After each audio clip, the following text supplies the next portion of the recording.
ने road show किया और फिर चुनावी जनसभा को संबोधित किया। इस दौरान पीएम मोदी ने जहां एक और उपलब्धियों का बखान किया तो दूसरी ओर बीजेपी की सरकार की उपलब्धियां भी गिनाई।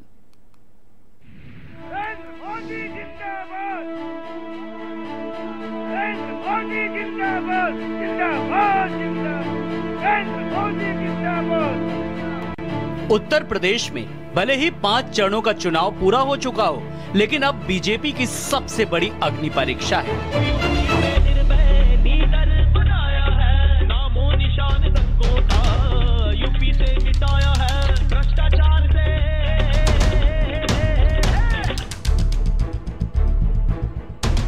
क्योंकि कहते हैं जो पूर्वांचल जीता वही यूपी की सत्ता पर काबिज होता है। इसीलिए बीजेपी ने 6वें और 7वें चरण के लिए पूरी ताकत से पूर्वांचल में घूम घूम कर प्रचार में जुटी हुई है।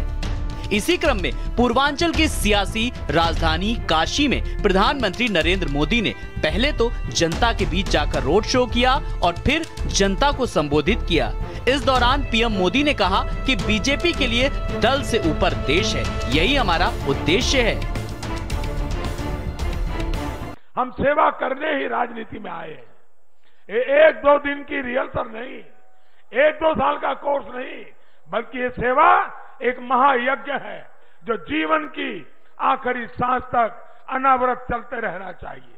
पिछली सरकारों ने बनारस को विकास से वंचित रखकर यहाँ के लोगों को परेशानियों के गर्त में धकेलने की कोशिश की। इनका पाप इतना ही नहीं था, इन गौर परिवारवादियों ने यही धारणा बना रखी थी कि बनारस बदहाल रहा है, बनारस ऐसे ही बदहाल रहेगा।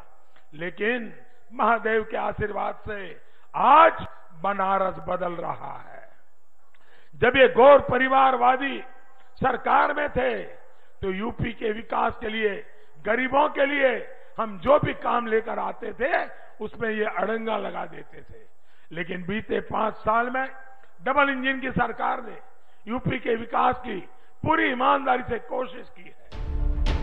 प्रधानमंत्री नरेंद्र मोदी ने काशी में जहां एक और विपक्षी पार्टियों पर जमकर हमला बोला तो वहीं दूसरी ओर सरकार की उपलब्धियों का भी बखान किया।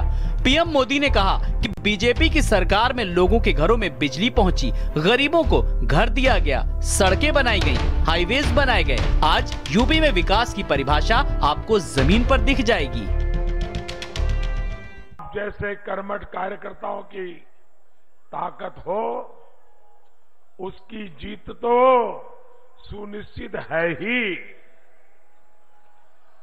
बूथ विजय सम्मेलन में आपका ये जोश और आत्मविश्वास दिखता है कि हम हर बूथ भी जीतेंगे। इस पर पूरे क्षेत्र में फुल स्कोर भी करेंगे। बहरहाल प्रधानमंत्री नरेंद्र मोदी का रोड शो बनारस की गलियों में घूमा और बीजेपी के पक्ष में वोट करने की जनता से अपील की। अब देखने वाली बात होगी कि पीएम मोदी की सियासी रैली का जनता पर कितना असर होता है। ब्यूरो रिपोर्ट, भारत समाचार।